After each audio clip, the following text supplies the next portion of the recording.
Claude Bruce can't get to his house in the Kings community of Vicksburg. We got a grill and got heat in there and everything. So he lives in a camper as close as the floodwaters will let him. A walk along the tracks. So this is it.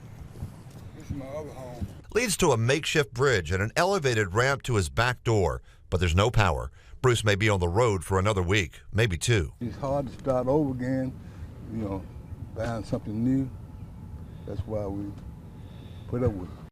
LD Prentice is dealing with a 70% drop in business since the city put up the levee walls right across from his restaurant. A lot of people's thinking that LD's is closed, which we're advertising.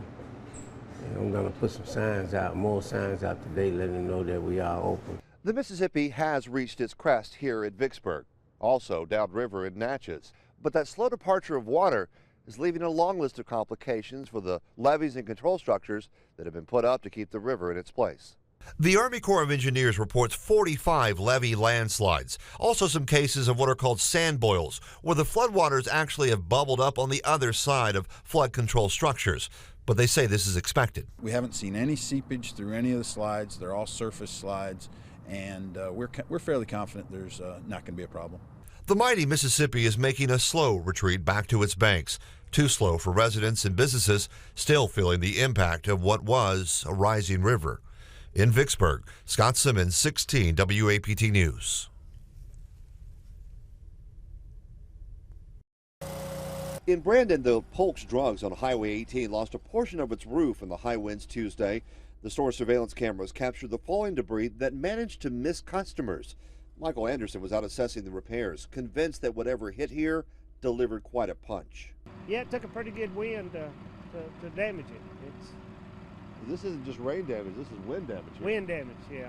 Storms can be finicky, which appears to be the case here in Scott County. A trailer that was on these bricks last night thrown over on the road because of the storm. Nearby residents are still talking about the storm scare that came after midnight. The bed started shaking and the windows started I thought they was going to break. I thought the window was going to bust. The storm may have skipped a mile or two away to Leon Harrell's house, who rode out the high winds with his 10-year-old grandson, Peyton. Me and that baby was in that room right there, and it sounded like a hard clap of thunder. Gave you a jump, didn't it? Yeah. His barn was shattered with roofing tin tossed hundreds of yards away. The Harrell family is grateful that is all the storm took. I've been here 50 years and I've never seen anything like it. Never. You know, you've heard about it in other places, but you don't never know until it hits home. How do you describe it? Terrible. Back in Brandon, the rush of rain actually filled the Crossgates Lake that had been drained and was all but bone dry a month ago. At my rain gauge this morning, it was 4 inches.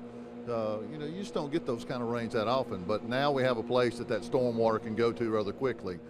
An indication of just how much rain fell so quickly and the high winds it brought with it. Scott Simmons, 16 WAPT News.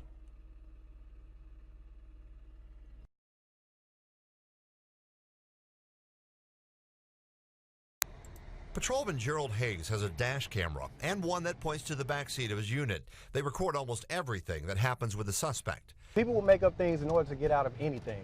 But Hayes says he's happy that he'll soon be getting a body camera to go along with them. Unfortunately, with us having to go in many different areas, such as different homes and many different vehicles and wooded areas, we can't just take our dash cam with us and continue going. The Vicksburg Police Department has purchased 81 body cameras for every officer on every shift. The only part you'll actually see is the camera itself. The chief says the cameras will protect the department against lawsuits and gather evidence. So many times it's the officer against the citizen. Well, what these body cameras does is just add an extra set of eyes as well as ears. There are critics who claim body cameras are not foolproof. And an officer could turn off that body camera once he steps away from the view of his car camera. But according to the Vicksburg police chief, he wants the cameras on from the start of an officer's shift to the end. The hard drive of the cameras will be stored in a data bank. The department is still working on how long that video is stored and who besides police can access it. But it's a necessary tool in 2015, especially when you start talking about ICE, when you start talking about 9/11, all the things that have happened in this country and what's going on in this country today. The mayor says the new tool has a price tag of $63,000, but a bill that was paid solely through money seized in local drug busts. In Vicksburg, Scott Simmons, 16 WAPT News.